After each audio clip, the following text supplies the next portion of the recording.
சாட்டை துரைமுருகன் அப்படின்ற ஒரு நபர் இருக்காரு. நாம் தமிழர் கட்சியினுடைய ஒரு முக்கிய தலைமை பேச்சாளர் அப்படின்னு சொல்லலாம். அந்த கட்சியில வந்து ஒரு தூண், சீமானனுக்கு அப்புறம் நான் தான் அப்படின்னு சொல்லிட்டு சுத்தக்கூடிய ஒரு நபர். அந்த நபர் வந்து சமீப காலமா பல கொச்சையான விஷயங்களை பேசுறது, ஆபாச பேச்சாளர் தான் அவருன்னு வச்சுக்கலாம். இப்போ சமீபத்துல நம்ம கூட ஒரு கருத்து எல்லாம் வந்தது. நிறைய நம்முடைய சொந்தங்கள் என்ன சொன்னாங்கன்னா, தம்பி நீங்க வந்து முன்னாடி நல்லா பேசுவீங்க, இப்ப வந்து நிறைய விமர்சனங்கள் தொடர்ந்து வைக்க வைக்க வைக்க உங்களுடைய விமர்சனங்கள்லாம் வார்த்தைகள்லாம் தடித்த வார்த்தைகளா வருது, தனி மனித தாக்குதலா வருது, சில விஷயங்கள்ல நீங்களே தரம் இறங்கி போறீங்களோ அப்படின்லாம் தோணுது. உங்களுடைய தரத்தை நீங்க குறைச்சிக்காதீங்க, அவங்களை கண்டுக்காதீங்க, நீங்க எந்த ஸ்டைல்ல போவீங்களோ அப்படியே போங்க அப்படின்னு சொல்லி நிறைய அறிவுரைகள் வந்தது. அந்த அறிவுரைகள் நம்ம ஏத்துக்கிறோம். முக்கியமா அந்த அறிவுரைகள்ல சாட்டை துரைமுருகன் அண்ணன் அவர்களுக்கும் ஒரு சின்ன அறிவுரை, அண்ணனோ தம்பியோ அவர் ஒரு நபர், அவருக்கு வந்து ஒரு சின்ன அறிவுரை. அதாவது பல லட்சம் சப்ஸ்கிரைபர்ஸ் வச்சிருக்கீங்க, பல லட்சம் தம்பிகளை வந்து ஃபாலோ பண்றாங்க உங்களை, அவர்களால நீங்க வந்து யூடியூப்ல ஏர்ன் பண்றீங்க, பல இடங்கள்ல பல விஷயங்கள்ல ஏர்ன் பண்றீங்க. எல்லாமே இருந்தாலும் அவர்களுக்கு ஒரு தகவலை நீங்க கொண்டு போய் சேர்க்கும் போது கொஞ்சமாவது உண்மைத்தன்மை இருந்ததுன்னா நல்லா இருக்கும்.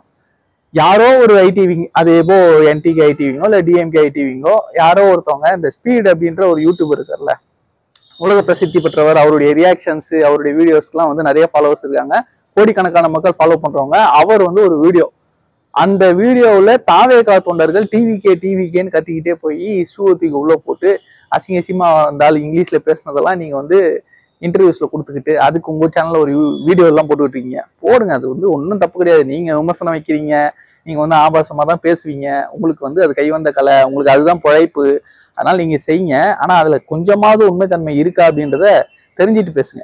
உங்களால என்ன ஆகுதுன்னா, தம்பிகள் பல பேர் வந்து மன உளைச்சலுக்கு ஆளாகிறாங்க. இப்படி இந்த ஆளு வந்து பேசுற பொய்க்கெல்லாம் நம்ம வந்து முட்டு கொடுக்க வேண்டியிருக்கே அப்படின்னு தம்பிகள் ரொம்ப வருத்தப்படுறாங்க. ஸோ தயவு செஞ்சு அந்த அந்த கஷ்டத்தை வந்து தம்பிகளுக்கு கொடுக்காதீங்க. ஏன்னா ஏற்கனவே பல கஷ்டங்கள் அனுபவிச்சுட்டு இருக்காங்க தம்பிங்க. நீங்க வந்து ஒவ்வொரு வருஷமும் இப்போ வந்து வேட்பாளர்கள்லாம் அறிவிச்சிருக்கீங்கல்ல, பல வேட்பாளர்களை அறிவிச்சிட்டீங்க பல தொகுதிகளில். எனக்கு ஒரு சந்தேகம் என்னன்னா, நாம் தமிழர் கட்சியில 2016ஆம் ஆண்டு சட்டமன்ற பொதுத் தேர்தலையும் 2021ஆம் ஆண்டு சட்டமன்ற பொதுத் தேர்தலையும் சட்டமன்ற தொகுதிகளுக்கு போட்டியிட்ட வேட்பாளர்கள் எத்தனை பேர் இந்த வேட்பாளர் பட்டியலில் இருக்காங்க அப்படின்றத கம்பேரிசனை யாராவது செய்திகள் எடுத்து போடுவாங்கன்னு பாக்குறேன். நம்ம தேர்னா ரொம்ப பெரிய நீண்ட ஒரு லிஸ்டா இருக்கு, இதுக்காக நேரம் செலவிட்டு நம்ம பார்க்கணும் அப்படின்னு யோசிக்கிறோம்.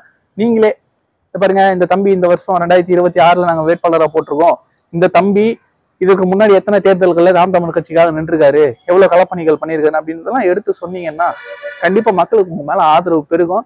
உங்களுடைய அடுத்து 2026 நீங்க கூட ஆட்சிக்கு வரலாம், அப்பெல்லாம் நீங்க மேல பேசலாம், ஒன்றும் தப்பே கிடையாது. ஏன் நாங்க தமிழ்நாடு இளைஞர் கட்சி சின்ன கட்சி தான், நாங்க தேர்தலில் போட்டியிடும் கூட நாங்க ஆட்சிக்கு வருவோம்னு பேசுவோம். அதனால வந்து அது எல்லாருக்கும் இருக்கக்கூடிய உரிமை. ஆனா கொஞ்சமாவது நியாயமா பேசணும் அப்படின்வாங்கல்ல, அந்த மாதிரி தான். இந்த மாதிரி பொய் செய்திகள்லாம் போட்டு சாட்டை துரைமுருகனோ இல்ல வந்து இடுமானம் கார்த்தி கூட ஒரு தன்னிலை விளக்கம் ஒரு வீடியோ போட்டிருந்தாரு, நானும் அந்த பதிவை போட்டிருந்தேன். ஏதோ ஒரு தியேட்டர்ல உட்காந்துக்கிட்டு இருக்க மாதிரி ஒரு போட்டோ ஃப்ளோட் ஆச்சு. நான் என்ன எக்ஸ்பெக்ட் பண்ணேன்னா, இது AI edited video, edited photo, நாங்க இல்லவே இல்லை அப்படின்னு சொல்லுவாங்கன்னு பார்த்தா, அவங்க ஏதோ நிகழ்ச்சிக்கு போனதாகவும் அங்க எங்களுடைய அனுமதி இல்லாம நாங்கள் தடுத்தும் அவர்கள் வந்து இந்த வீடியோவை எடுத்து போட்டாங்க, இது வந்து திட்டமிட்ட ஒரு சதி செயல் அப்படின்ற மாதிரி இடுமானம் கார்த்தி தன்னிலை விளக்கம் கொடுத்துருக்காரு. ஸோ அந்த போட்டோ வெளியே வந்த உடனே ஏன் அவ்வளவு பதறீங்கன்னா, உங்க மேல ஒரு சாயம் பூசப்பட்டதுனால உங்களால பொறுத்துக்க முடியல இல்லையா? உங்க மேல ஒரு அவதூறு தூக்கி போடும்போதோ இல்ல சாயம் பூசப்படும் போதோ உங்களால எப்படி பொறுத்துக்க முடியலையோ, மற்றவங்களுக்கும் அப்படித்தானே இருக்கும். ஏன் இந்த அவதூறு பேசுறது, ஏன் இப்படி சாயம் பூசுற வேலை, இதை வந்து தொடர்ந்து பண்ணிட்டு இருக்கீங்க. இன்னைக்கு நேத்து கிடையாது, நீங்க கட்சி ஆரம்பிச்சதுல இருந்து தொடர்ந்து யாரையெல்லாம் எதிர்த்து எதிர்த்து எதிர்த்து நீங்க அரசியல் பேசிட்டே வந்தீங்க அப்படின்றது எல்லாருக்கும் வெட்ட வெளிச்சமா தெரியும். இப்பவும் அதையே தொடர்ந்து பண்ணிட்டு இருக்காதீங்க. ஏன்னா பலரும் வந்து உங்களை உற்று நோக்க ஆரம்பிச்சிருக்காங்க. முக்கியமா ஊடகங்கள் உங்களை உற்று நோக்குது, ஊடக விவாதங்கள்ல கலந்துக்கிறீங்க, உங்களுக்கான ஒரு மரியாதையான ஒரு ஸ்பேஸை கொடுக்குறாங்க. இப்ப சமீபத்துல நாம் தமிழர் கட்சியில இருந்து சிலர்லாம் வந்து விவாதத்துக்கு கூப்பிடுறாங்க நிறைய சேனல்ஸ்ல சொன்னாங்க. நாங்க சொன்னோம், அவங்களோட விவாதம் பண்றதுக்கு எங்களுக்கு பயம் எல்லாம் கிடையாது, ஆனா வந்து உட்காந்தா நேர்மையான அரசியலை பேசுனா பரவாயில்ல, ஆனா குறைஞ்சபட்ச நேர்மை கூட இல்லாம வார்த்தைகளால கடுமையான வார்த்தைகளை பேசி எங்க மன உளைச்சலுக்கு ஆளாக்கி, அதாவது எங்களையும் டென்ஷன் பண்ணி அவங்களுக்கு ஈக்குவலா நம்மள வந்து அதை கொண்டு போயிடுறாங்க. அந்த தரத்தை வந்து நம்மளுக்கு அவங்களுக்கு ஈக்குவலா கொண்டு போயிடுறாங்க. அவ்வளவு மோசமா அந்த வார்த்தை பிரயோகங்கள், உடல் மொழி, இதெல்லாம் வந்து ரொம்ப கேவலமா இருக்கும். அந்த மாதிரி எல்லாம் நம்ம போக வேண்டாம் அப்படின்னு அதை தவிர்த்துட்டோம். ஆனா என்ன பண்றாங்க, நாங்க ஊடகத்துக்கு கூப்பிட்ட நீங்க வரல, நீங்க விவாதத்துக்கு வருவீங்களா, கருத்து மோதல் செய்வீங்களா? நீங்க செய்யறதெல்லாம் கருத்து மோதல் இல்லைங்க ஐயா, இதெல்லாம் வந்து வேற மாதிரியான மோதல். இது பல மோதல்களை தான் கொண்டு போய்விடும். இங்க வந்து ஒரு மிகப்பெரிய இளைஞர் சக்தி இன்னைக்கு வந்து அரசியலை நோக்கி உள்ள வந்துட்டு இருக்காங்க. அவர்களை எல்லாம் நீங்க தற்கொலை கூட்டம் சொல்லிட்டு இருக்கீங்க. அப்போ இப்போ இந்த ஃபேக் நியூஸ் எல்லாம் எடுத்து இந்த எடிட்டட் வீடியோஸ் எல்லாம் வச்சுக்கிட்டு ஒருத்தர் வீடியோ போட்டுக்கிட்டு இருக்காரு, உட்காந்து மணிக்கணக்கில் உட்காந்து பேசிக்கிட்டு இருக்காரு. இதுலயும் மாதேஷ்னு ஒருத்தர் ஆதன் சேனல்ல பாவம் அந்த மனுஷன் நல்லா டீசெண்டா அந்த சேனல் நடத்திக்கிட்டு இருந்தாப்ல. சவுக்குன்னு ஒருத்தரை வச்சு வீடியோ போட்டு நல்ல சேனல் ஃபேமஸ் ஆகிட்டு இருந்தது. இந்த மாதிரி சாட்டை திருமணம் வச்சு 4 வீடியோ போட்டீங்கன்னா அந்த சேனலும் க்ளோஸ். வியூஸ் போகும். ஏன்னா ஆபாச பேச்சுக்களை கேட்கறதுக்கு பல லட்சம் மக்கள் நீங்க தயாரா இருக்காங்க. அட்லீஸ்ட் உங்களை திட்டுறதுக்காகவாது அந்த கண்டென்ட் எடுக்கிறதுக்காக அந்த வீடியோஸை பாக்குறாங்க. வியூஸ் போதும், உங்களுக்கு இன்கம் வரும், பேர் கட்டுரும். இந்த மாதிரி என்னையும் பேர் கட்டுறதுக்காக நிறைய பேர் அட்வைஸ் பண்ணியிருக்காங்க. அதை தொடர்ந்து இந்த வீடியோ இதோட முடிச்சுக்கலாம் பார்த்துக்கிறேன்.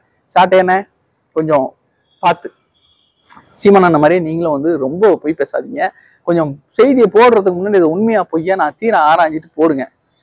பின்னாடி திரும்ப அதுக்காக ஒரு வீடியோ போடுவார், இது பொய்ன்னு சொல்லி என்னை திட்டாங்க அப்படின்னு 4 பேரை போட்டு அசிங்கமா திட்டி பெரிய இவனா அவனா அவனே இவனே அது என்னன்னு தெரியல. எனக்கு என்னவோ அவங்க சொல்ற உதாரணம் எனக்கு வித்தியாசமா இருக்கு, எனக்கு புரியாது.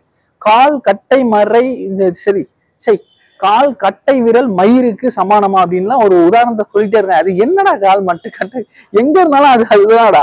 அது என்னடா கால் கட்டை விரல்ல இருக்குது, எவன்டா கண்டுபிடிச்சது? இது நீங்க தான் நினைக்கிறேன். சரி ஓகே, ஏதோ புதுசா கண்டுபிடிக்கிறாங்க. அப்பானுக்கார ஏதோலாம் கண்டுபிடிக்கிறான், எதை கண்டுபிடிச்சிருக்கு பாருன்ற மாதிரி தான் நமக்கு தோணுது. சரி ஓகே, இந்த காணொலியை பத்தி உங்களுடைய கருத்துக்களை கமெண்ட்ல சொல்லுங்க. அந்த சாட்டை திருமணத்துக்கு நீங்க ஏதாவது அட்வைஸ் பண்ணணும் அப்படின்னா கமெண்ட்ல சொல்லிட்டு போங்க, டீசென்ட் வேர்ட்ல. நன்றி.